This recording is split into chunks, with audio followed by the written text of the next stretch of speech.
আসসালামু আলাইকুম আমার প্রিয় বন্ধুরা, সবাই কেমন আছেন? আশা করি সবাই ভালো আছেন। আবারও চলে এসেছি নতুন একটি রেসিপি নিয়ে। আমার আজকের রেসিপি হলো একদম সহজ এবং খুব কম সময়ে এই একটি পিঠা রেসিপি।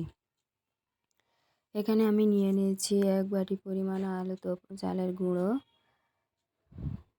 চালের গুঁড়োর সঙ্গে এবারে অল্প একটু তুলে রেখে দিচ্ছি। এবার এর মধ্যে দিয়ে দেবো স্বাদ মতো একটুখানি লবণ, দিয়ে ভালো করে মিক্স করে নেব।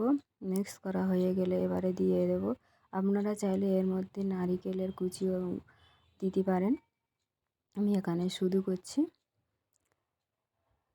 এইভাবে ফুটন্ত গরম পানি অল্প অল্প করে দিয়ে এইভাবে একটি ডো বানিয়ে নেব। এইভাবে ভালো করে মেখে নেব আটাটা। এবারে আমি হাত দিয়ে মেখে নেব ভালো করে, নিয়ে একটি ডোর মতো এইভাবে বানিয়ে নেব। এটা যত ভালো মাখানো হবে পিঠাটাও তত ভালো হবে। পিঠাটা আমার রেডি হয়ে গেছে। এবারে একদম 5 মিনিটে রেডি হয়ে যাবে। এগুলো আমি বলের শেপ দিয়ে গোল গোল করে নেব ছোটো ছোটো করে। এইভাবে করে আমি সবগুলো রেডি করে নেব। এখানে একটি কড়া বসিয়ে দিয়েছি, ওর মধ্যে দিয়ে দিচ্ছি 2 বাটি পরিমাণ পানি, আর দিয়ে দিচ্ছি 2টি এলাচ আর 2-3 চামচের মতো গুঁড়ো দুধ দিয়ে এটাকে ভালো করে মিক্স করে নেব। দুধটা গুলে গেলে দিয়ে দেবো 1 বাটি পরিমাণ চিনি, 150 থেকে 200 পরিমাণ, যে যেরকম মিষ্টি খেতে পছন্দ করেন সেরকমই দিয়ে দেবেন। আর অল্প একটুখানি চালের গুঁড়ো রেখে দিয়েছিলাম, ওটাকে এর মধ্যে দিয়ে আবারও ভালো করে মিক্স করে ওটা ফুটে ওঠা পর্যন্ত অপেক্ষা করব। আর এখানে আমি বলগুলো রেডি করে নেব। রাইস বলগুলো আমি রেডি করে নিচ্ছি। যারা আমার চ্যানেলকে সাবস্ক্রাইব করে রেখেছেন অসংখ্য অসংখ্য ধন্যবাদ। আর আমার চ্যানেলে নতুন হলে চ্যানেলটিকে সাবস্ক্রাইব করে বেল আইকনটি অন করে দিবেন।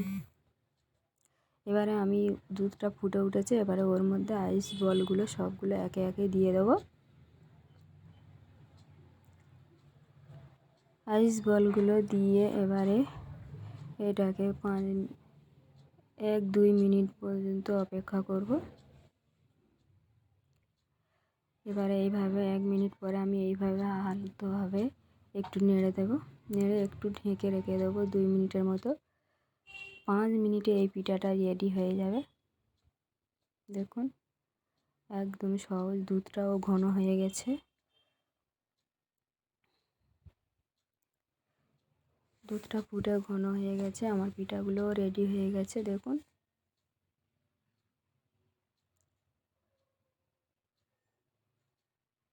সবগুলো পিঠা রেডি হয়ে গেছে। এবারে আমি চুলোটা বন্ধ করে এবারে ঠান্ডা করে আপনাদের উঠিয়ে দেখাবো কেমন হয়েছে।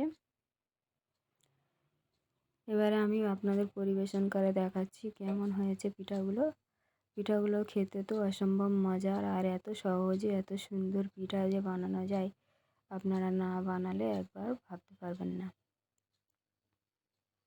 এইভাবে পিঠাগুলো আমি সব উঠিয়ে নিচ্ছি। খেতে তো অসম্ভব অসম্ভব মজার হয়েছে। একবার হলেও এইভাবে বাড়িতে ট্রাই করে দেখবেন, ফিরে আসবেন নতুন একটি রেসিপি নিয়ে। এখানেই শেষ করছি। আল্লাহ হাফেজ।